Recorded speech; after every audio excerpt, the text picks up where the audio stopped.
সাতটা দিলেই হ্যাপি।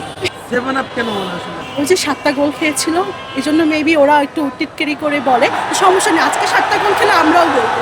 প্রত্যাশা ছিল অনেক বেশি, যেহেতু হাইতির সাথে মোটামুটি ভালো করবে আশা করা যায়, এবার জিতবে। ভাবছিলাম 7টা গোল দেবে, 7টা না দিক অ্যাটলিস্ট যে কটা দিক জিতলেই হচ্ছে, 7টা দিলেই হ্যাপি। ফুটবলের প্রতি ভালোবাসা, আবেগ, অনুভূতি সবই থাকবে। যারা এই যে গ্যাঞ্জাম ট্যাঞ্জাম করে তাদের উদ্দেশ্যে বলবো যে আবেগ, ভালোবাসার জায়গায় থাকুক, কিন্তু অতিরঞ্জিত হয়ে কোনো কিছু বাড়াবাড়ি করা ভালো না। যেমন কিছুদিন আগে আমরা দেখেছিলাম যে ভোলার চর ফ্যাশনে আর্জেন্টিনারা ব্রাজিলের সমর্থকদের পানিতে চুবাচ্ছে, তারপরে একে অপরকে টিটকারি মেরে উল্টাপাল্টা কথা বলছে।